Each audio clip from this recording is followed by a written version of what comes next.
are back. I think I found a new location. I feel comfortable here. All the way from Philadelphia. PaQi over here. JJ from Brooklyn. What's up, Jay, man? How is it going? All What's right. up, man? How's your weekend, bro? How's the weekend? How was the weekend? Weekend was phenomenal. So, Yes, it was. it was very, very busy. I ran a 5K for the first time. Oh, wow. I don't know. Nice. I don't How long did it understand. take you? 45 minutes? About that. I think I don't know. Maybe less. I don't really know. Um, it was the bubble run 5K, right? And yeah, they don't time it. It's not hugely competitive. What the fuck is a bubble run?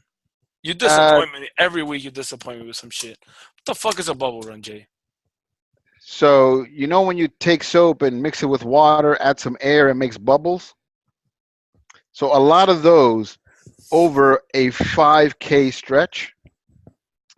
So yeah, it wasn't a hugely competitive. It's more about the fun, but in the end, it is a measured out 5K. So it's exactly 5 kilometers. No matter what the hell you may think about, oh, it's bubbles and whatnot, still fucking 5K. It took about 40 minutes or so to complete. Ran the whole thing. I'm not a runner per se. Mm. I was thinking about all the times that we ran laps in El Olímpico. I have no idea how big one lap in that Olímpico is around the track, but whatever. Um, yeah, I really don't. I didn't see what the big deal was. Why the guys are always talking about these 5Ks like it's something they have to get so prepared over. Nobody I, talks about getting prepared for a 5K, bro. oh, bro, I've never heard that. Brito It and is Dago are nice. always doing this. They run 10Ks Uh, and okay. more and marathons. Those fuckers run a lot. They've never ran no damn marathon. What? Or half Yo, marathons, I you think. guys ran a marathon? What the fuck out of here, you can marathon. Anyway, so yeah, it was fun. It was a good experience. It did hurt a little bit after, but that didn't stop me from going to an exhibition baseball game that we had, softball game. I apologize. Los Checheros were playing against los Macos de la ACD. Ve tú a ver si son unos macos de verdad. Un saludo a segunda base de los Checheros, Colombia. Él quería que lo saludáramos aquí en the unofficial commentators, mandárselo a su gente en Colombia que lo reconozcan. Nice. And then Sunday was a really big deal. Sunday, I went to Angel's birthday party, and I couldn't wait to get those kids the heck out of there so I can jump in the bouncy house. That's cool. We had a Uh, bouncy house in a backyard with a barbecue. We made a slime table. We got some face painting. Dude, it was a phenomenal weekend. And you better believe I was tired after all of that. no, but I mean, finally you mentioned something worth talking about for the weekend, man. That's pretty dope. I'm glad you got to spend some time with Angel. On my side, the Wildcats won. So Finally, yeah, about time. yes, we're 2-2. So after a 2-game losing streak, we're back on the we're back on the winning road. 19-6 was the final score on our homecoming. It was a night game. It was dope. I sent some clips to the group chat of a couple of the plays. Man, these kids are awesome. Next Saturday, we're on the road. We're going to Yardley, PA for another team's homecoming, and we're planning to go over there, eat their food, eat their drinks, and, well, they're kids, so they can't really fuck their bitches, but Whoa, cut that out. yeah, they That's can't the other really do point. that because they're kids, but we're going to go fuck them up. Definitely. Football. Uh, they're kids. We're going to drink their chocolate milk. We're going to steal their Soda. slime. Drinks or soda. Eat their food, No, drink no, soda. too much sugar in soda. We're going to drink But their chocolate milk. that's what they drink, bro. It's America. They drink soda. Jesus, this guy. They drink soda and those little juice boxes. That's what they like.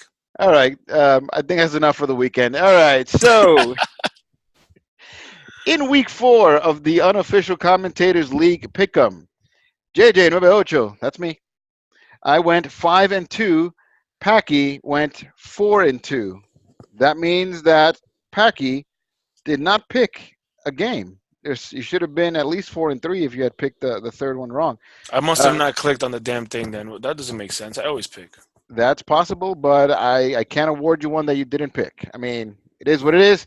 Bringing the grand total to JJ 98 9 and PaQi 10. I told you I wasn't that far behind. Might as Catching, well. I mean, might as well be winning on something because I'm clearly not winning in fantasy. So fuck it. there's still time. All right. Not for me. Time Yeah. for some segments. Segments, yeah, all right. Awards time. Drum roll, The please. Danny Dimes. This week, Danny Dimes goes to Life Ain't Breezy. Daryl's team, which also features Danny Dimes as their quarterback, scored 134.20 fantasy points. The Sucks Dynasty Award, which is, man, I'm doing these too fast. Let me give him a time for a little bit of clapping. So Danny Dimes, Life Ain't Breezy. All right.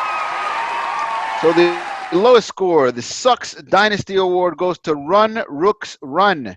They put in a measly, very pitiful 56.52 fantasy points this week. Wow, that was bad. Okay, time for some booing and clapping, whatever. And now, Toma tu pela!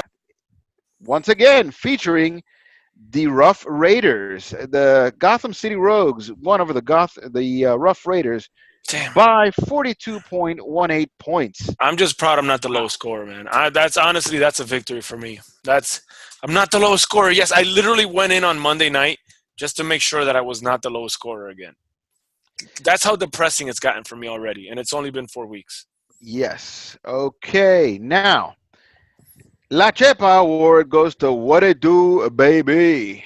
I won the game. I did indeed. I only scored at 96.5 fantasy points. There are 1, 2, 3, 4, 5, 6, 7, 8, 9, 10 teams out of 14 that could have beat me, but luckily I didn't play any of those this week. I played the lowest scorer, beat him by 40 points. Dude, So how about is it me or has like the weekly scoring like overall has been like all over the place this week? Like there's this season. It's like there's weeks that there's people like all the way in the 170s, then people in the 50s. Like it's been weird, right? Is it me or has it been like a weird fantasy season? No, you're right. And actually, overall, the scores have been trending down. There are 1, 2, 3, 4, 5, 6. Is it six? I'm looking at 6 teams that didn't get to 100 points. Yeah, cracking 100 points is not as easy as it was before. That is mainly due to a lot of bad teams. I mean, it's not like when you pick in basketball where you pick the best player on the bad team and he scores you a lot of fantasy points. Sometimes you can have the best player on a bad team, like David Johnson in Arizona, and he's depending a lot on what the hell the rest of the team is doing, and he can't do it on his own despite his best efforts. I think it is. I think it also has to do with a lack of running backs. Have you noticed there's like 10 fantasy running backs this year? There's that, but there's also the fact that running backs are sharing. So you may Exactly. have No, that's what I'm saying. So there's only like 10 fantasy running backs. There's only like 10 guys that you can be like, you all may right, have the running back that's toting the rock, but he gets vultured at the end. So if you're not getting those touchdowns, those points just kind of fall into the abyss. that is so And fucking annoying. injuries. Overall injuries hurt fantasy performers. Like we're depending on Mason Rudolph. If you're a James Conner or a Juju Smith-Schuster owner, a Vance McDonald owner. I mean, at the beginning of the year, of the season rather, we thought Vance McDonald was going to do big things. Not having Big Ben is hurting players like that. No, 100%, man. But I think there's something weird with tight ends and running backs. It's just not. It's just not the same. Besides the injuries that you said, it's just not the same. And those vultures, man, these are vulturing. Like it's not even like before that. At least it would be like another player that somebody owns. It's vultures by people that nobody owns or even knows. It's Thank you for ridiculous. making exactly the same point that I just made, only longer. All right. I'd be remiss if I do not mention Gary's overturn last week. So when we recorded, we had thought that he escaped a point adjustment, It's a stat hilarious. correction. It's hilarious. That was not the case. Thursday morning, right before Thursday night football, I stat love it. correction did indeed come in, and Gary's loss has been overturned, making him the only undefeated team. Yeah, the one that was very upset with the draft pick being the 12th pick. He was upset about everything. He said his team sucked, yet he's the only undefeated one. That proves how weird this fantasy team this season has been. I thought Dago had like the best, by far the best team. He's only 2-2. It's just been a weird fantasy season. I don't even have any explanation for it. A lot of teams that are 2-2.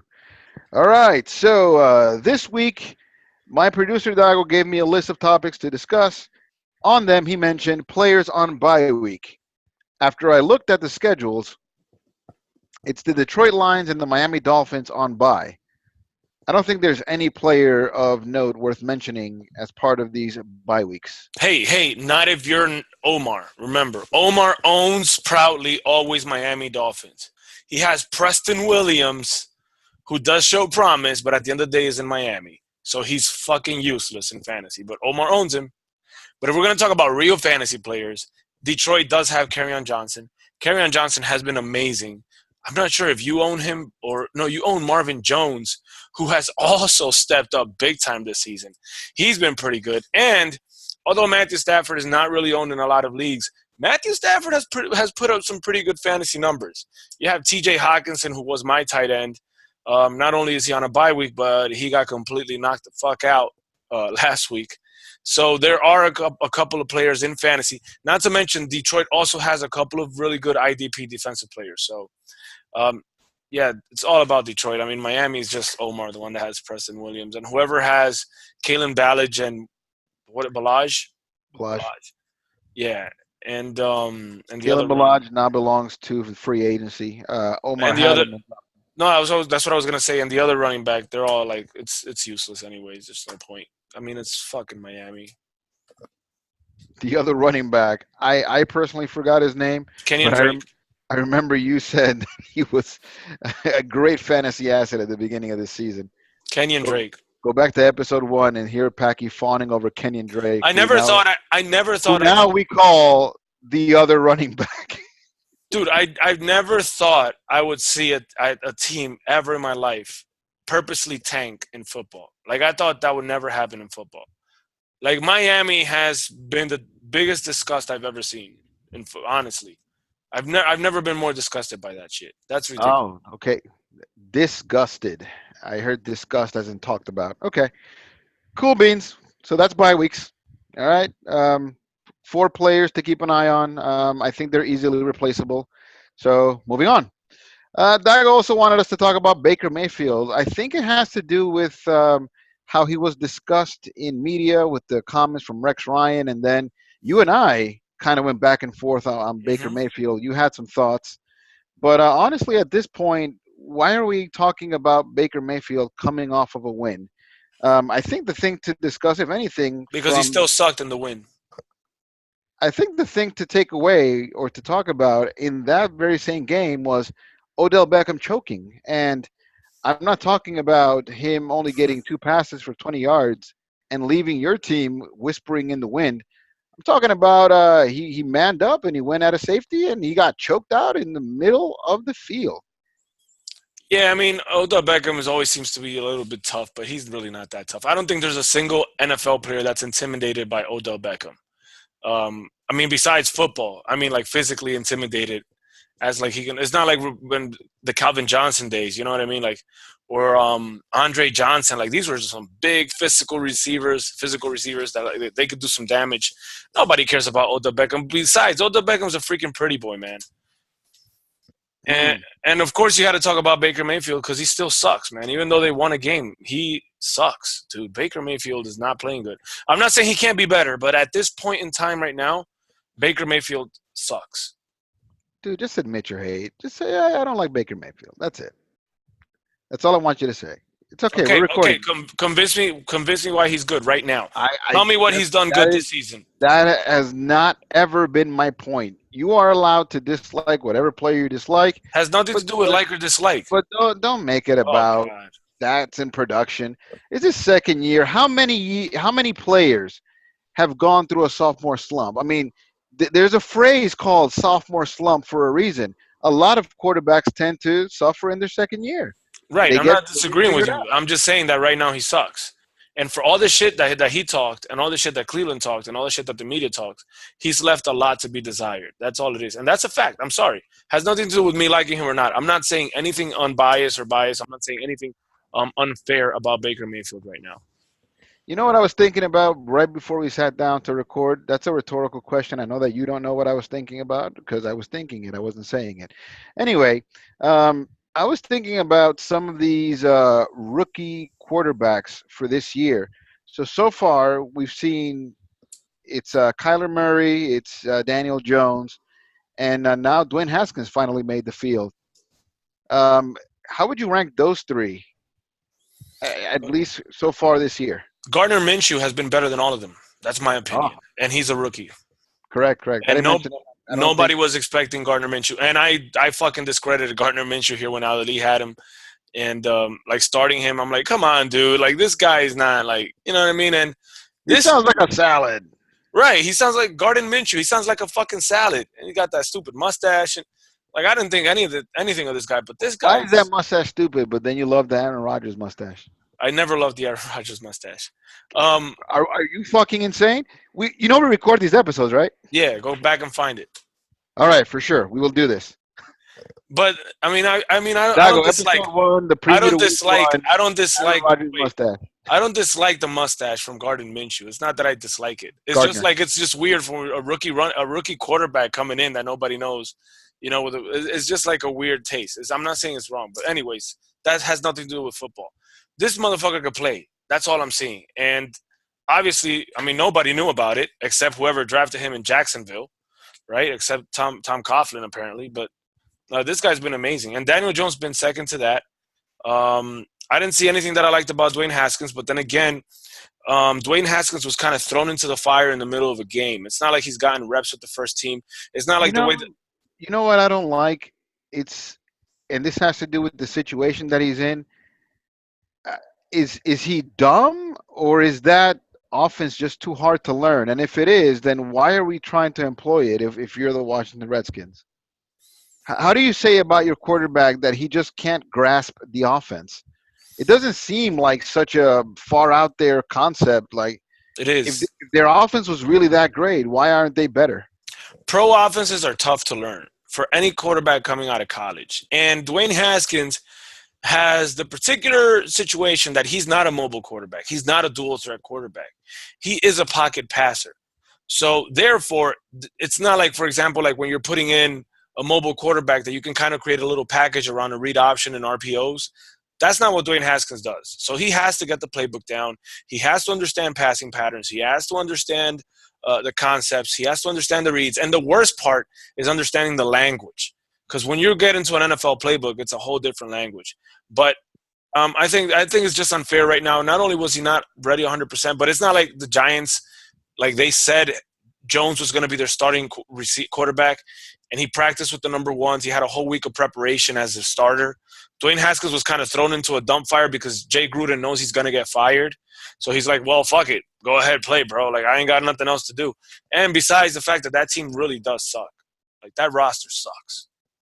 Yep. Target them if you're looking for someone to play in the survivor pool. I mean, I've done that a couple times and I've come out the victor. All right. What do you think about that Vontaze Burfict fine and The fine is perfectly fine. suspension? The fine is perfectly fine. I like that. It kind of rhymes. The suspension, I think, is a bit absurd. Wait a minute. The same word kind of right. Dude, you're really on my ass today, man. I mean, you're giving me plenty of reasons to be. The fine is fine. I mean, he should get fined for the hit. He should definitely get suspended. I have nothing against a suspension. But a season-long suspension for that hit is just ridiculous. I mean, at the end of the day, it was a helmet-to-helmet. It was an illegal hit. But it was a football play in a football moment. It wasn't a targeting, which is what normally you would get in more trouble for. It wasn't targeting as he's done it before. It wasn't ill intent, and it wasn't out of football. Like, it wasn't a late hit or anything like that. It was just clearly a football play. He kept his head down, which happens all the freaking time. Unfortunately, keeping his head down in this situation just hit the other guy's head, and it looked bad. But Jack Doyle didn't even stutter after getting hit. Like, there was no damage done. So it's like, I feel like they're just using Vontaze Burfict right now as an example, because they need to be strict with these head hits. And they're using him as an example, unfortunately. Does he deserve a suspension? 100%. But not a season-long suspension. What? And now they're even discussing about him being able to play football anymore. Like, they're talking about lifetime banning him. That's fucking ridiculous, bro. That's ridiculous. I do think that it was a bit too harsh. I do believe that, like you said, he was at fault to a certain extent. Yeah, it's an illegal hit. There's no argument about that. He did launch himself. I mean, both of his feet were off the ground, and he went full body like a torpedo That's how you into. tackle. When you want to hit hard, that's how you tackle. Like Yeah, it's but unfortunate that they're you're hitting. penalizing him for trying to be physical and playing hard. Like the only issue with that tackle was that he didn't do this. That's it. That he didn't put his face mask up. And even if that wouldn't have changed anything, it would have Wouldn't been have face been a mask, the penalty. helmet. But it wouldn't have been a penalty because it's the crown of the helmet that what causes the penalty, not the face mask. If you hit with your face, it's not a penalty. Well, I've always heard that you can't torpedo into people, and that's exactly what he did. He was looking for the big boom No, you can't torpedo into quarterbacks. on someone who was basically defensive. I mean, this guy's Jack Doe's picking up a ball off the ground. What can he really do? He's not at any position where he can put down his pads No, or anything. His only defense is the fact that he has the helmet. and, I mean, and he's lucky he didn't get his neck broken. And I'm gonna say something. Jack Doe is not picking the ball up the ground. He dove for a catch, and he was trying to get up because nobody had touched him. Correct. So he was still like they hadn't whistled. So he was still an active player. A lot of people was like, he should have put two hands on him. Put two hands on him. You will never hear a defensive coach tell him, if you see a guy that has a knee on the ground, put two hands on him. Unless you're right next to him, like if you're defending him. But if you're coming from a distance, you run to put two hands on somebody. Oh God. I heard another argument saying that there was another Raider coming too. I'm like, and did you see that Raider coming with the intent to touch him? That guy was coming to beam him as well. That's how you play So they football. both should have been suspended. No, but What the second one didn't hit him in the head. But he came with the same intention. Now, what about my conspiracy theory that there's a little bit of Patriots bias? There were a lot of head hits this weekend. And there's one that put out Josh Allen for the remainder of that game, a game that Buffalo was in for the majority of it. But the same day that I heard that Vontaze Burfict is some kind of animal, that's the same day that I heard that it was Josh Allen's fault. Josh Allen's fault for dipping his head right before the tackle. It was stupid. It was ridiculous. You It know, was the same hit. the fact that somebody would say that this is your fault for getting hit. Well, it's everybody's fault for getting hit. You're playing fucking football. Correct. But that hit was a lot worse than Vontaze Burfict's hit, and that didn't even get a fine nor a suspension. Yep. You know, the guy clearly went to the head on that one because he didn't even duck. So he went high, which is what I'm saying, right? Like Vontaze Burfict went low, but since Jack Doe was getting up, they just met at a certain point. This guy went straight up high, you know, beamed him in the head, and nothing happened. Oh, but Knocked him out for a game, and they But said it was his. Burfict has a history. I understand. That has nothing to do with this particular hit. But whatever. I'm gonna admit something. Yo estaba forzando. I wanted to do a little first takey and kind of take the other side on it, but no, I believe what you're saying. I'm with you, man. That's And some fucking bullshit. Patriot bias has been happening since 2001, Jay. Like That is some bullshit. that's not new. It's not fucking new.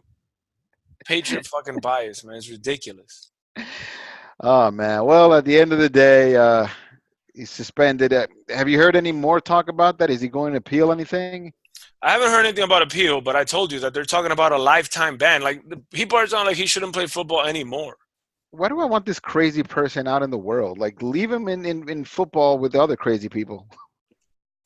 I don't know, man. Maybe it's because I'm a Raider fan, and maybe it's because I watch Hard Knocks, and I normally follow like a lot of the backdoor stuff when it happens with your teams, you know, the media. But the guy did seem to be changing from his past attitude. Like he was more of a leader in Oakland. You know what I mean? He didn't seem to have that intention. Like in the Bengals, he was a fucking asshole to everybody. He was a problematic player. Like here, he was just like super chill, even through Hard Knocks. You didn't even see anything about him like negative. So I don't know. It's fucked up that you try to kick a man when he's down. You know what I mean? Every time he thinks he's out, they pull him back in. Yeah, it's messed up. It's bullshit. I like Vontaze Burfict. And you know, it's funny. Just to close this out, a shout out to cousin Juan, who was fucking defending Antonio Brown, that they're trying to keep a black man down, and he says nothing about Vontaze Burfict. Don't you think they're trying to take a black man down? Wait a minute. Like, this is ridiculous. Sounds like the opposite of a shout out. Yeah, it's not a shout out. It's a call out. I'm sorry. Wrong word. How the fuck you defend Antonio Brown and you don't say anything about Vontaze Burfict? That's ridiculous. I don't know. Cousin Juan, you got some explaining to do. Get on the comments on YouTube and tell PaQi what you're Shit, thinking. dude. All right, you ready to do a little head to head and talk about the matchups? Yeah, man, I'm ready to do some head to head. Let's do it. Yeah, you love you some head, don't you? I love it. All Everybody. right. First matchup we're going to talk about on 12 and bullshit. Currently 4-0 and in first place in the League of Haters is going off the 2-2 fourth place Gotham City Rogues. What do you got to say about them Gotham City Rogues? All right, so I like how we're gonna break it down for these matchups. Best matchup in this group right here is Carson Wentz versus the New York Jets. New York Jets were supposed to have a solid defense. Not the situation right now. Ever since they lost C.J. Mosley, they lost some depth at the defensive tackle position. They have a lot of injuries on that defense. Therefore, I think Carson Wentz should be able to cook him up. I think Carson Wentz has been looking better and better every week. He's shaking off that rust from his injury, so I expect him to have a big week. The safest play right here has to be David Johnson. I mean, clearly Arizona uses him over and over and over and over again, and Cincinnati has gotten burned over and over and over again by running backs this year. At some point, even San Francisco got 3 running backs in one game at double-digit scoring. So they haven't been very good against the running backs. David Johnson, great play. Risky play here is Tyrell Williams. Tyrell Williams has a 4-game touchdown streak right now with the Oakland Raiders. I think that streak comes to an end versus the Chicago Bears. Definitely a risky play. I don't expect them to get into double-digit scoring against the Bears. The Bears have been phenomenal on defense. And then you got the worst play. Well, I'm going to piggyback off of Tyrell Williams. I think that's the worst play that you can have on your lineup right now. And if I were to change him for somebody on this lineup for Gotham City Rogues, I really like what DJ Shark is doing. I like the chemistry that he has with Gardner Minshew. Not to mention the matchup with Carolina is, although tough, it is favorable. Robert Woods has burned them. Chris Godwin has burned them. Larry Fitz has burned them. So, you know what I mean? I think DJ Shark can get something done. At least I think he can do better than Tyrell Williams. Sweet. All right. Well, the best play for on 12 and bullshit, until proven otherwise, is going to be Pat Mahomes. Oh, yeah. Dude is amazing. Playing at home this week. It doesn't seem like anything is going to slow this dude down. I haven't seen, well, first of all, we haven't seen any game like he had last week where he hasn't scored a touchdown. So I'm looking forward to see how he bounces back from not scoring a touchdown. Surprisingly, Gary's showing us his entire roster this week. That's a new thing that he's doing. Yeah. So there's that. Um, Safest play. I think it's going to be Travis Kelce again. Part of the same team going up against Indianapolis at home. He is Pat Mahomes' favorite target, at least of the targets he has there. And until we get Tyreek Hill back, I think he should rely a lot on Travis Kelce. Tyreek Hill might play this week. Might play. He started All right. practicing. So we have a risky play, and it's Dion Lewis. I'm not sure what Gary is doing there. He might be just trying to hide Philip Lindsay, but no way that I play Dion Lewis versus Buffalo. And that just, like you said, the risky and the worst play are kind of one and the same. I don't know if Gary is aware of something that I'm not, but Dion Lewis behind I forgot his name. The Henry, the big dude from Derrick Henry, yeah. Derrick Henry. There's no way that Dion Lewis is stealing any of the plays from Derrick Henry, who seems to be a do-it-all, very durable, giant back against Buffalo, who's proven to be a tough defense. They're going to be playing in Tennessee, and they expect rain. So there'll be a lot of running. I think that his value, if any, for Dion Lewis would be catching passes out of the backfield. That I don't believe will be the case this week. Yeah, And I used to have Dion. I used to have Dion Lewis, and I dumped his ass. He's sucking. I called it the riskiest and the worst, and I don't want to create redundance. I'm also not thrilled about Robert Woods going up on the road against Seattle. Seattle's defenses is pretty tough. It's not the Legion of Boom, but nonetheless, it's pretty tough. that one is the one that I put at risk. Worst play, Deion Lewis, replace him with Philip Lindsay, and keep it moving.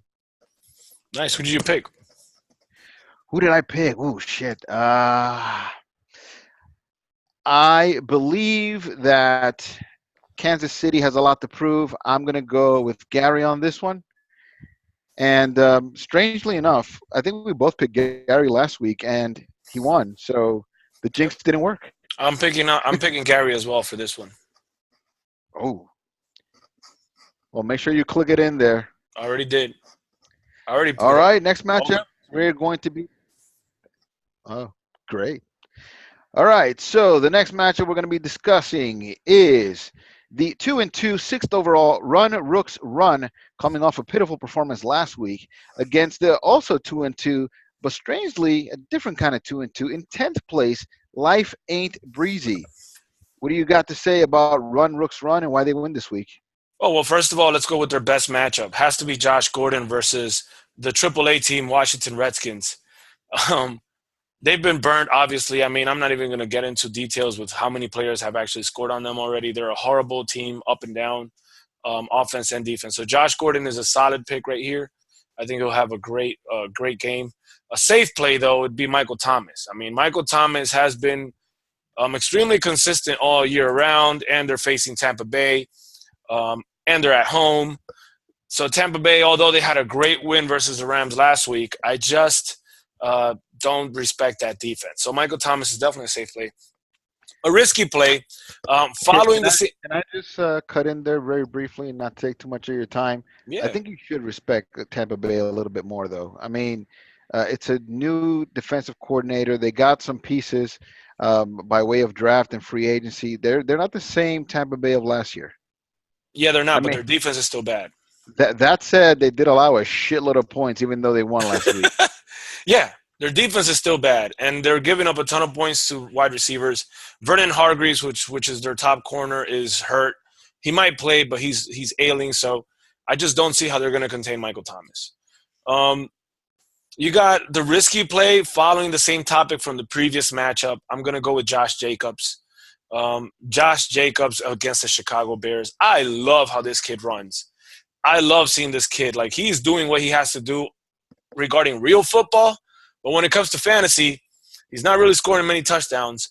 Therefore, he's not really that valuable right now. And Chicago has been playing lights out defense. So I don't really like him that much. I would consider starting, as a matter of fact, Le'Veon Bell over him, which I assume you will. So the odd man out would be Madison from Minnesota, who's a second guy to Dalvin Cook, and I would consider starting him over Josh Jacobs this week. As crazy as it sounds, the New York Giants are not a good defense. This guy can get just one goal line carry, and I think he can have a better week than Josh Jacobs, even if he doesn't do much, which is what he's there for.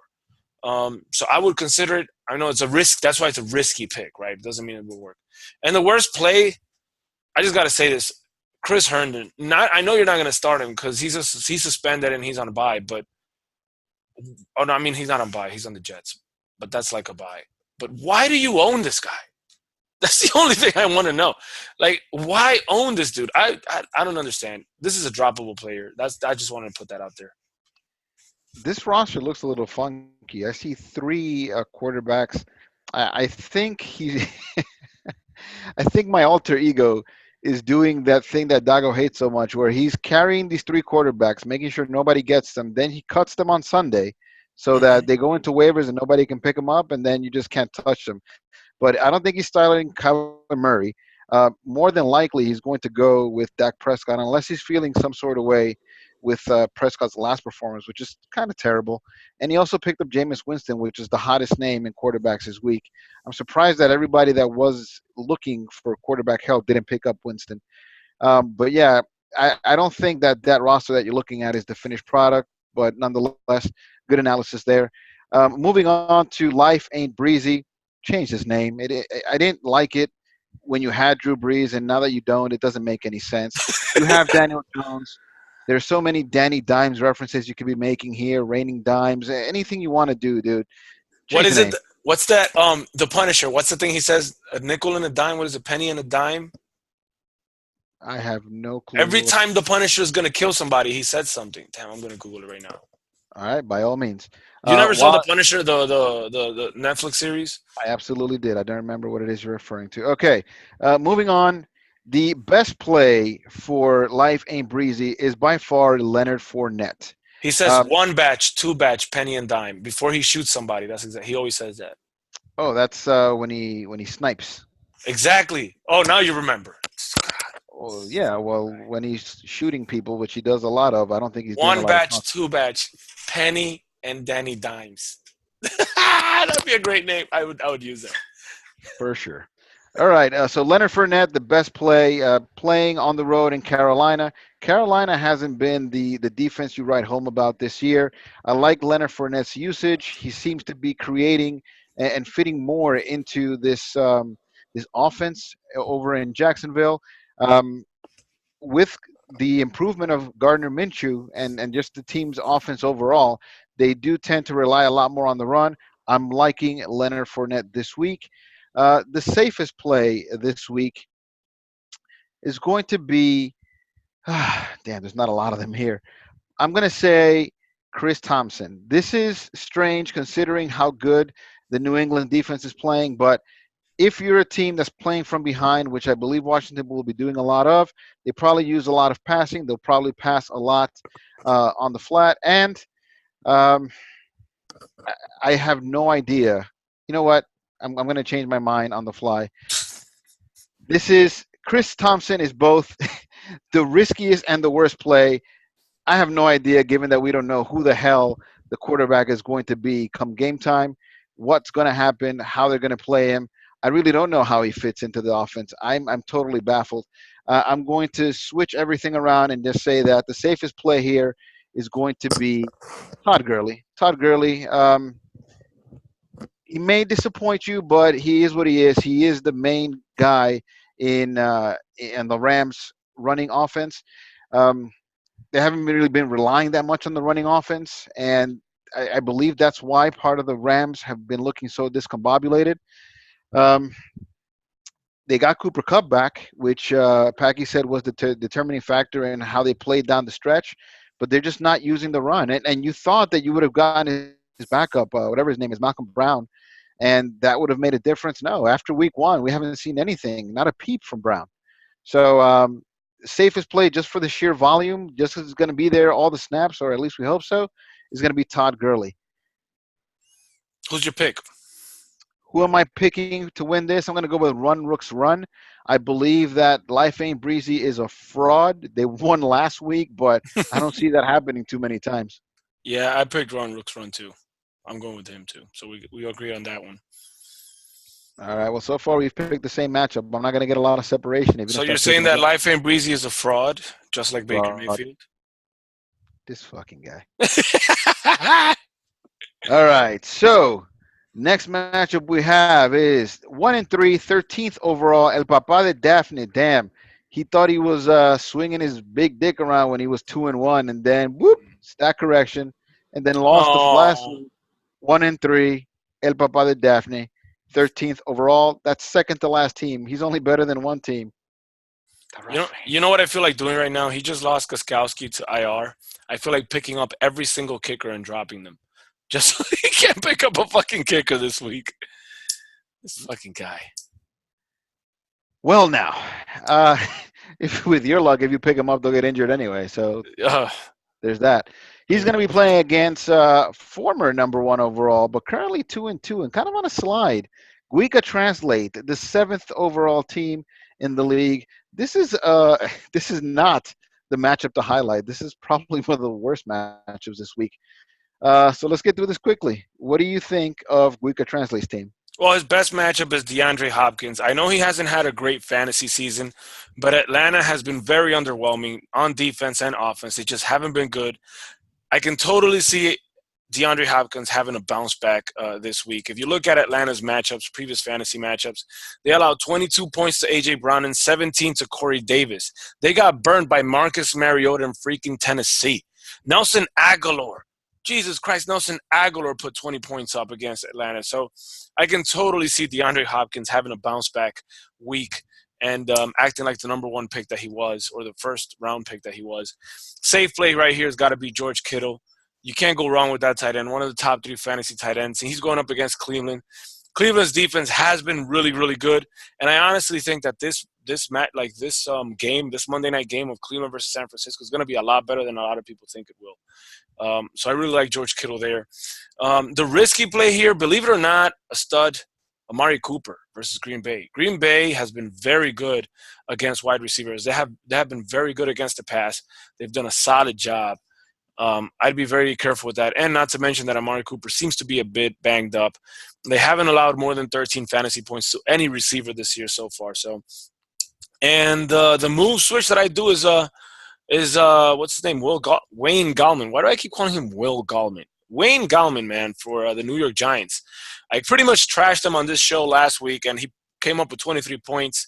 Amazing. They were all goal line carries. I don't think he did much outside of that situation. It was just a perfect scenario for him, a perfect game plan. He had some good opportunities. Will they repeat themselves against Minnesota's speedy defense? Highly doubt it. I think this is a very tough matchup for the Giants. This type of 4-man pass rush is killer for any quarterback, especially for rookie pocket passers. So I expect the 4-man rush to make Daniel Jones uncomfortable, so he won't be seeing that many goal line situations like he saw last week. If I were to replace him for somebody, it'd be Rashad Penny. He's coming back from injury. He hasn't played the last couple weeks, but when he was healthy, they did give him significant amount of carries, even though he's number 2 to Chris Carson. And if Chris Carson fumbles again, Rashad Penny's going to take that role. So that's a suggestion that I have there. I don't trust Gallman at all this week. All right. So for Father Daphne, well, your best play this week is going to be Alvin Kamara, and he's also your safest. He's your set it and forget it play. You do it, eyes closed, don't even have to worry about it. And then you have your risky plays. He has 3 risky players this week. Both of your receivers are playing with backup quarterbacks. Chase Daniel likely in for Trubisky, and Kyle Allen in for Cam against Jacksonville. Now, here's the good part. They're kind of a boomer bust risk reward here. So I didn't like Trubisky anyway, and what he was doing with Allen Robinson was downright criminal. They are playing on the road, going cross country to play in Oakland, but Oakland sucks. Their defense is not good. Not cross country, cross planet. Well, just about. Yeah. What do you mean? Are they playing in London and I'm not aware? Yeah, they're playing in London. Okay, well, the Raiders are the home team. So, they're going to be playing in London. It's a long trip for both teams, which doesn't bode well for Oakland's defense. But Chase Daniel looks to me like he's more willing to take a risk than Trubisky is. So maybe you get a big plays from Allen Robinson. Curtis Samuel is going to be playing against Jacksonville. I would have been a little more concerned if we knew the status of Jalen Ramsey, but he's still flaunting about doing whatever the hell he feels like doing. So, again, another play that's boom or bust. I feel like the only reason Curtis Samuel is there is because this is a terrible week for you. You lost John Ross to IR to go with all the question marks on your bench. Deshaun Jackson, Rex Burkhead, and Josh Allen, all Qs. Like PaQi said earlier, you lost Gostkowski this week.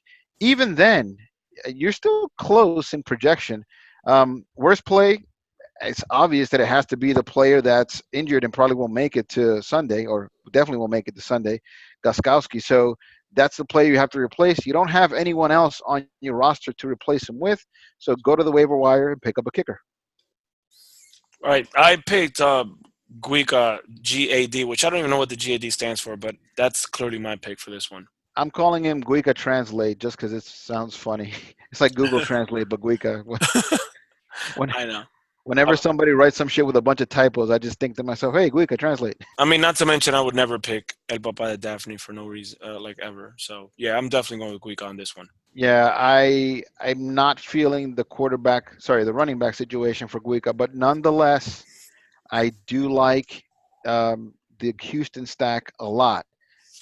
But for the sake of creating separation, I'm going to go with El Papa de Daphne this week. But you got to pick a kicker. Good luck with that. You got to put in a kicker, bro.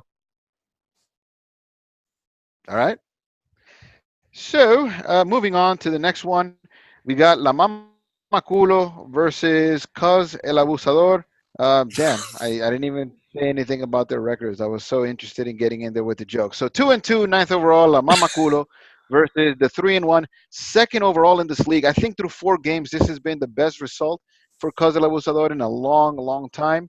Oh yeah. Um, I think since that year where he had Melvin Gordon and Derek Carr, when Derek Carr was still worth shit. This is the best 4 game stretch he's had. Currently 3-1. He believes that had he made a different substitution, he would have been 4-0 because he would have beat me. I don't know how much of that is true, but tis what it is. Tell me a little bit about Cousin Juan and Cuz El Abusador. Well, best matchup I like is Tyler Lockett, man, versus the Rams. I mean, we saw the Rams have some issues on defense. I know he's probably going to get a keep to lead, but Seattle at home is always a different monster. They're just like the Saints. They're just one of those teams that play better at home. Home field advantage does work. So I like Tyler Lockett. Plus, Seattle historically has played the Rams really, really tough when they play them at home. I think that's the best matchup right there. The safe pick, obviously, is Zeke Elliott. I mean, that's the safest one you got here, even though it's versus Green Bay. Remember, I said how great they've done versus the wide receivers. Not the same versus running backs. They've given up some good weeks versus Dalvin Cook, Philip Lindsay, Jordan Howard, and I feel that Ezekiel Elliott is above or at that level for those guys. So I wouldn't be surprised to see Zeke Elliott match that projection that he has of 17 points or surpass it. A risky one here, and it's a risky one, but I don't think you have much of a choice anyways because of the bye weeks, is Adrian Peterson. You're going to start Adrian Peterson, and he's playing versus the New England Patriots, which, I mean, I knew they were going to be good on defense, but I don't know what the fuck Bill Belichick is doing and where he got these players that all of a sudden they took a huge, massive leap from last season defensively. My God, they've allowed, I think, 1 touchdown all year. Like, that's some type of shit that you see in the PaQi League where I coach. It's ridiculous. So that's definitely a risky pick. And the move to make right here, the guy I'd move is Nelson Aguilar, man. I think he's droppable. 0 catches after Alshon Jeffrey came back. I don't expect him to do much this week either. Carson Wentz wants no business with Captain Dropsies. And Deshaun Jackson is just around the corner of coming back. Once that happens, Nelson Aguilar will definitely be an afterthought. I think Nelson Aguilar peaked and dove, and that's it. So One last thing on Nelson Aguilar, you can drop him. I wouldn't be opposed to if you do that, but I'd say hold on to him this one last week against the Jets. There'll be plenty of opportunities because the Jets suck. yeah, but I don't know. I mean, Jets suck. yeah, he sucks more. All right. So for Lamar Marculos, then the best play is going to be Mike Evans. Yes, he's playing on the road against New Orleans, but he is absolutely the best play you got there. I'm not terrified of the matchup. Um, that being said, he's the best player on your team. So if you got him, you start him. The safest play is going to be Lamar Jackson. Even in a game last week where he struggled, he still put up decent numbers. I like Lamar Jackson this week against Pittsburgh. Pittsburgh defense does not scare me. He might get up. After a loss, I for sure um, envision him getting up for a division rivalry game. So Lamar Jackson to be your best pick. Risky pick, your risky player, I'm sorry, Jordan Howard. I know that he's new to your team. Um, I'm still not convinced about the usage of Jordan Howard. There's a really crowded backfield in Philadelphia, and they don't seem to ever want to just give the reins to just one running back. So while Jordan Howard could explode against the Jets, he could very well just bust and not give you much of anything. So kind of scared for that one. Um, and your worst player this week, I don't like Austin Hooper. I don't like the matchup. I don't like the usage. And Will Disley has been getting touchdowns, I believe, every game. So why not go with Disley? You snatched him off the waiver wire. You didn't let someone like me get him. Yet you start. Well, you don't start him. You never ever put him on your roster. What are you waiting for? Wait. If you I gotta ask though. What do you mean you don't like Austin Hooper's usage? Like he's the number 2 receiver in Atlanta. the hell does that mean? Like I don't see that translating to a whole bunch of numbers. Well, have you not seen his fantasy scores? Like, and how much he's getting the ball? Like, Matt Ryan is passing the ball to him as much as Julio Jones. So he's definitely getting the Mm. usage. The matchup I understand, but he's getting way more usage than probably any. He's probably the second most used tight ends right now after Darren Waller from the Raiders. These guys are getting double digit targets or close to it every week. I mean, Will Disley is around there too. I'm not disregarding that, but Austin Hooper has a lot of usage. The matchup is tough though. True. Well, I haven't done a lot of Austin Hooper analysis. He only came to this team after a trade with Joel Brito's team, whatever that's called, 4 p.m. Daft. Um, so yeah, I guess you got him, you start him. It's kind of the same deal, but you should have started Will Disley a long time ago. If you're Um, upset about Will Disley, send him a trade. I mean, that's definitely a trade target right there. for sure. All right. I'm going to look over my roster and I'm going to offer you something. You better accept it. Yeah. So what are you picking? I'm going with Lamar Margulis on this one. I just don't like the matchups for Cazal Abusador, unfortunately. So I think Lamar Margulis evens out the record to 3-2 for both teams. Mm. Yeah, I I agree with you. I'm going to go with Lamar Marculo Oh, too. damn it! You're gonna keep picking all of mine. All right, I know. Hey. In this one we're gonna disagree. In the next one we're gonna disagree. Let's go. Go to the next one. All right. So 1-3, 11th overall. No Wapagana is going up against the 2-2, 8th overall. What it do, baby? PaQi, tell everybody why I'm winning this week.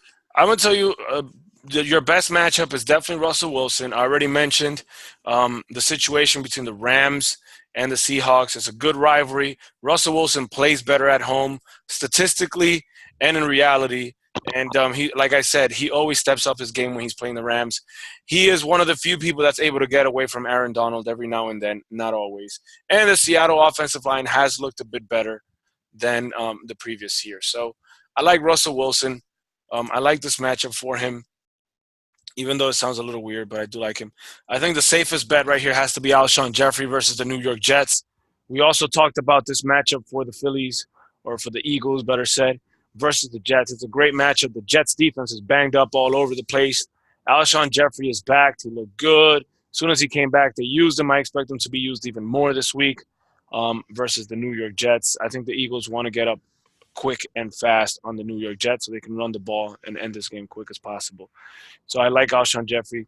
A risky one will be Noah Fant. I mean, you just mentioned it. You're lacking on tight ends. You pretty much don't have much choice, but I don't always trust rookie tight ends, even though I had one starting myself. I just trust even more rookie tight ends that are not on the field all the time, which is Noah Fant's case. I think 3 to 4 catches would be his peak, which is exactly what he's kind of averaging, give or take. I don't think he's going to surpass that, especially in this matchup versus the Chargers. That's a great defense. I don't think there's much around for you to move in this lineup. I looked over this lineup. I don't think there's much to move because you got Marvin Jones on a bye. T.Y. Hilton is hurt. He's a, you know what I mean? Emmanuel Sanders is hurt. A.J. Green is hurt. Geronimo Addison, you maybe would be able to fit him in there, but I wouldn't bet Thielen nor Jeffrey to put him in there, nor Frank Gore. So I don't think there's much to move around here. So I think what you see is what you get with this team. It is what it is. Sweetness. All right. Well, over on No Wapagana side, I think your best matchup is going to be Julio Jones against Houston. Houston has not been the defense to write home about, and he is the number one receiver in Atlanta. I just hope that it becomes a trend where he starts getting into the fucking end zone. It's Matt Um, Ryan, man. It's yeah, fucking Matt Ryan. What the fuck happened to Matt Ryan? I don't know, man. He's a Ever little bit. since that second half in the Super Bowl, I don't know what they did to him at that halftime, but ever since that halftime, he's never been the same player again. I think the Monstars came and stole his talent. Oh my god. Look for Julio to get back in the end zone. He had touchdowns in the first 3 games. That was the difference in a lot of people's eyes between Julio being a top 10, top 5 pick and not being that. He didn't have a touchdown last week, only 4 catches. Look for that ship to get right in this week. I believe that Julio Jones is your best matchup. Your safest matchup is Dalvin Cook against the Giants. It's a really juicy matchup, and at the same time, it's just the most dependable matchup you got. Again, He didn't look great last week, but it was going up against the Bears, which is a really scary defense. So look for him to bounce back there. Your risky play is Baker Mayfield. Yes, he played better, I want to say, um, even though it didn't translate to a lot of fantasy numbers last week. But that being said, he's going up against an undefeated San Francisco team that's fresh off of a bye and has a really good defense. Um, that being said, Baker Mayfield, he hasn't proven it to me yet. The first three games were bad to average. This last game was just average. But given that your replacement Matthew Stafford is now on a bye week, this is the only option you have, and you missed out on picking up potentially a Jameis Winston. So you go with what you got. Your worst play this week, if there was a worst play, if there's someone that I have to mention, it's probably going to go A.J. Brown. Not because of A.J. Brown's individual talent, but I don't like his quarterback situation, and Buffalo is a really good defense. But there's nothing on your bench that I would substitute A.J. Brown for. So kind of like PaQi said, you go with what you got. Um, that being said, my pick, what it do, baby? I Never knew we betting were going to against disagree on this one. I don't think you win this one, bro. I'm sorry. I'm going to go with no whoop. I got now. Chef Joe got this, bro. Yeah, man, I can't go against me, but let the chips fall where they may. All right. So another duel of the bottom feeders. We have the 1-3, 14th overall, the Rough Raiders, going up against the 1-3, 12th overall, fucking 4 p.m. Daft. It seems like this league is usually won by someone who's either recently gotten married or about to have a baby or something like that. But in the first quarter of the season, things aren't looking all too favorable for fucking 4 p.m. Daft. You're not going to talk about your team, PaQi, so tell me about fucking 4 p.m. Daft and why they're going to beat you this week. I'm going to tell you straight up. You said that you don't pick against yourself. Well, sir, I do pick against myself. And before we even get any further, I do not think I'm going to win this week, not until a miracle happens with my team. And I haven't seen it happen yet. So, Tom Brady, man, definitely the best matchup against Washington. We've talked about this matchup over and over again. I think everybody in New England is going to have a great fantasy day, starting with Tom Brady, who had a pretty rusty performance versus a really tough Buffalo Bills defense that you just talked about. I don't expect Tom Brady to go back-to-back weeks without throwing for a touchdown. So that's going to change. I think he's going to make for both weeks together this week. The safe bet is Cooper Kupp. My man Cooper Kupp. I don't care he's playing Seattle. I know Seattle's going to play him tough. I know the Rams are going to have a hell of an afternoon to playing Seattle, but Cooper Kupp is always involved in this offense, whether they score or not, whatever happens. This dude is literally the transmission of this entire offense. And I love how he plays. I told you earlier, I'm glad you realized how good Cooper Kupp is. He's fucking amazing. I think he's a safe pick, no matter who he plays. Risky pick is Darren Waller. I mentioned him earlier. He's definitely got to be – I don't have the specific stats, but he's got to be one of the most, if not the most targeted tight end so far this season. I mean, because, of course, he has Captain Checkdown thrown to him. It's like Derek Carr just looks at him over and over and over again with them short routes. I don't know if that's going to work versus Chicago. I mean, if he gets a lot of catches, he's definitely not going to get a lot of yards, and he's not going to get any touchdowns, which he hasn't done this year. So I don't think I think Darren Waller is definitely a risky pick against Chicago.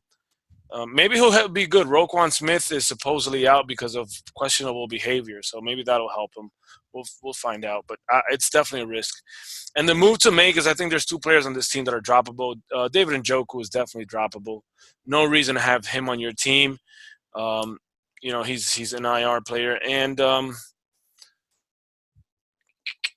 let's see. Who's the other player I have? Oh, look at that. He already dropped him, dude. Smith Jr., which was another tight end that he had on his team. He already dropped him, so I don't even have to talk about that. By the time I took those notes, that player was on this team, and it's not. So, I mean, that's pretty much what it is. And I think oh, wait, dude, that's why I was looking at the wrong notes. Yeah, the move. Yeah, I was like, what? And Joko's not here either. Darren Waller. The move is Darren Waller. So I was talking about the risky pick. He's also the move. Sorry about that. I'm tired. Darren Waller. I would consider starting Eric Ebron. The logic might say Darren Waller, but Eric Ebron might be involved in kind of a shootout with Kansas City because that's kind of the expectation every time.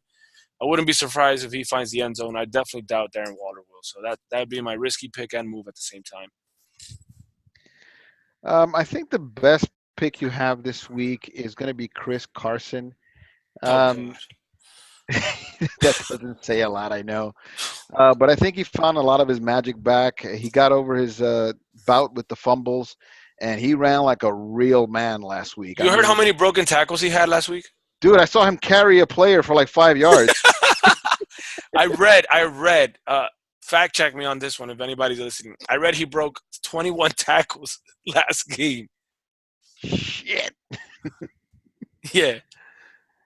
Well, there's that. Okay. Your safest play is going to be Jimmy Garoppolo. Um, he may not be the most transcendent play. He might not lead your league and your team in points rather, but whatever points you're expecting him to get, which is in between the 15 to 17 points, I believe he'll get you that. Against Cleveland, I'm not terribly scared of what they can do in terms of pressure and secondary. So count on your 15 points plus for Jimmy Garoppolo. Uh, that hurts coming out of my face. Odell Beckham Jr. is your risky play. Again, he's on the opposite side of the Garoppolo game. He's he hasn't really been used to his maximum potential on the road against San Francisco. I don't know why I fucking drafted Odell Beckham. I knew I had my doubts. We talked about this shit on this fucking podcast, and I went with the fucking rankings. Fuck Fantasy Pros. Fuck ESPN. Fuck Yahoo. Your rankings fucking suck. I should have gone with my fucking gut and not taken fucking Odell Beckham. But whatever. Serves me good. Yeah. Your worst play is actually Jimmy Graham. I know that the waiver wire doesn't have much to offer you, and I know that Hawkinson is out on a bye week.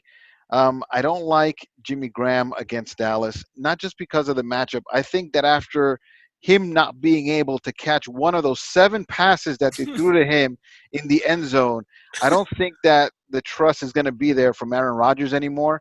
So I expect Jimmy Graham to be in the doghouse. Like that was his chance to prove it. He didn't. Go back to the doghouse, my Not to friend. make a case for Jimmy. Not to make a case for Jimmy, but I'm still optimistic with him getting those looks in the end zone because their receivers are just more like speedy gadget receivers. You know what I mean? They don't have like that big body guy in the end zone. So I'm still going to be optimistic. Doesn't mean you're wrong.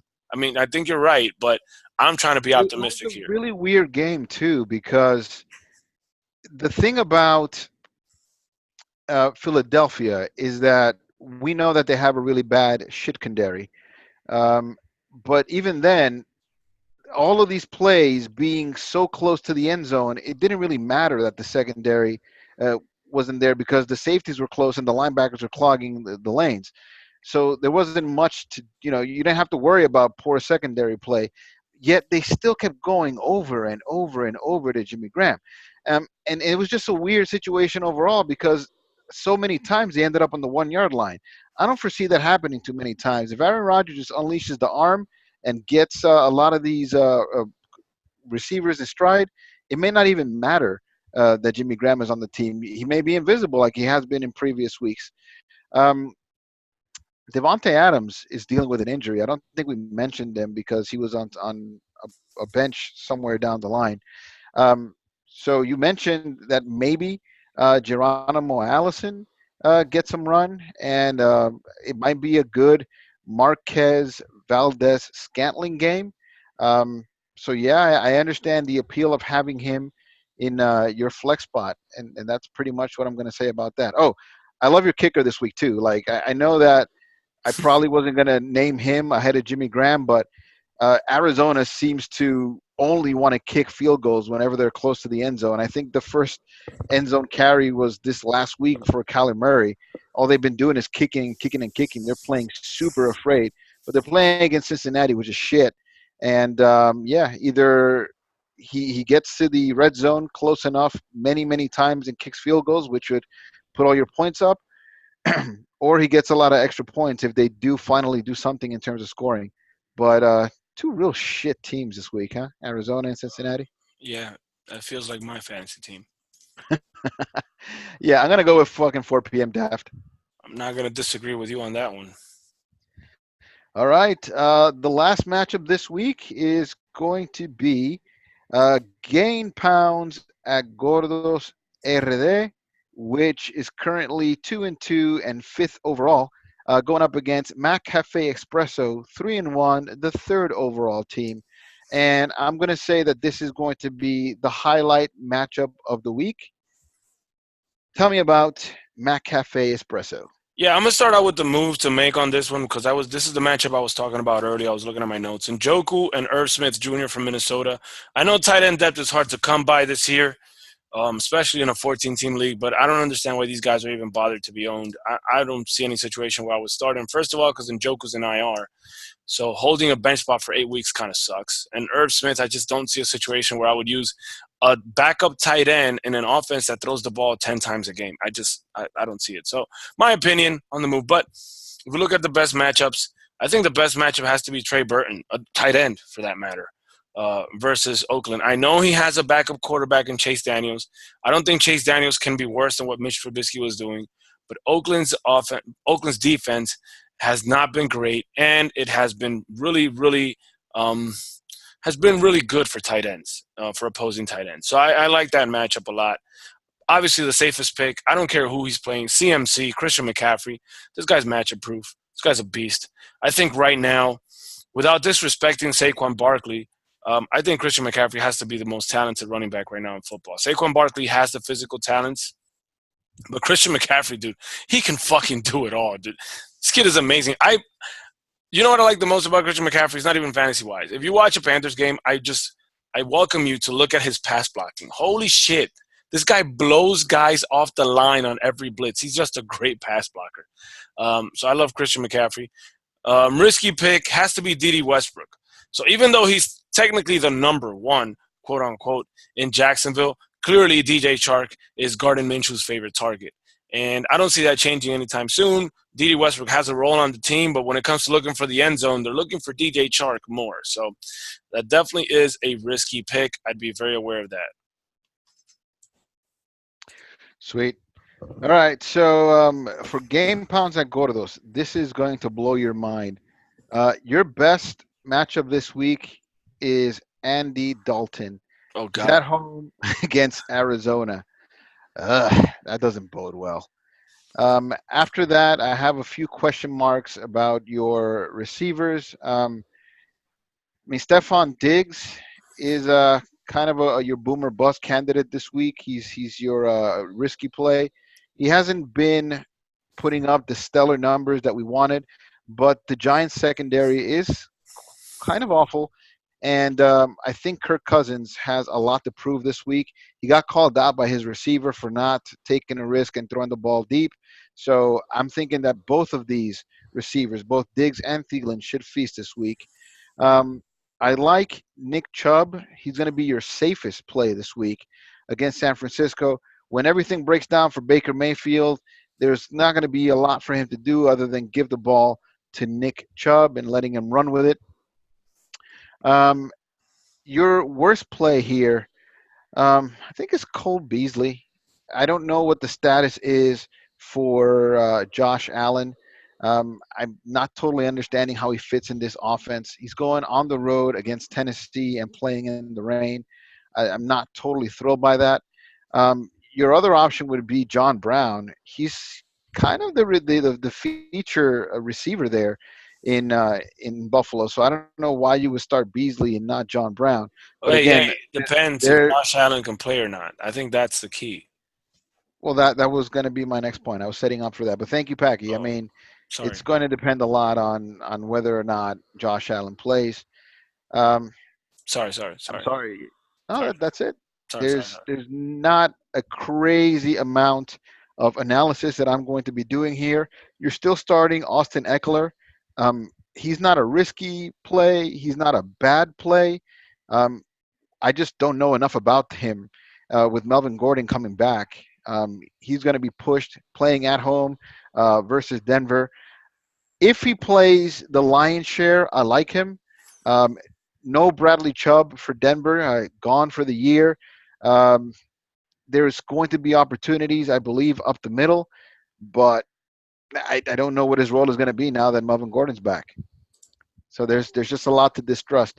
I want to say that when your best matchup, your best potential player is Andy Dalton, that's just a bad sign overall. So I'm going to go ahead and pick McAfee Espresso this week. Yeah, I went with game pounds at Gordo's on this one, so we definitely disagree. You went with game pounds. I Wow. went with Okay. game pounds 100%. Yeah, the main reason I just think the Chargers going to have a tough matchup. I think they're going to win versus Denver, but I don't think they're going to put up that many points. And this guy has 3 charges on his team, so yeah, I'm going to go with game pounds at Gordo's. Dude, I do not believe that at all. But okay, I dig. You Yeah. have said that they kind of roll with however it is that the Chargers roll. So amen to that. We called it when they played against the Dolphins. They feasted there, but I can see where you're coming from. I think that I no, I don't think I know for sure that McAfee Espresso is going to end up replacing that kicker that's on bye, and he'll just put up enough points to overpower game pounds at Gordos. But dude, roster construction here is awful. I don't know what the hell is behind some of the moves you've been making, but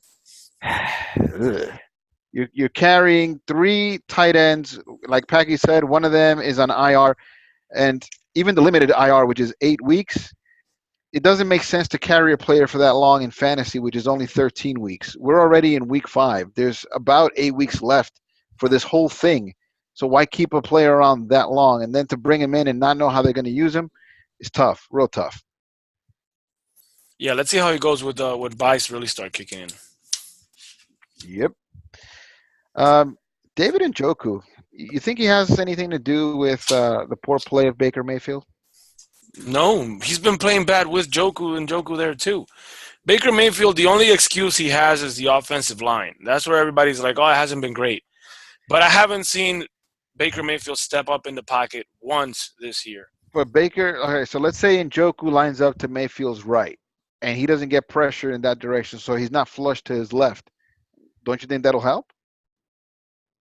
No, dude, it won't help because he doesn't get a clean pocket every time. He doesn't like when there is a situation where he can step up and throw. There's something there too, though. I think there's a certain distrust because I was reading the tweet from Pro Football Focus that Baker Mayfield leaves the most empty or clean pockets of any quarterback. I mean, Yeah, because he's crazy.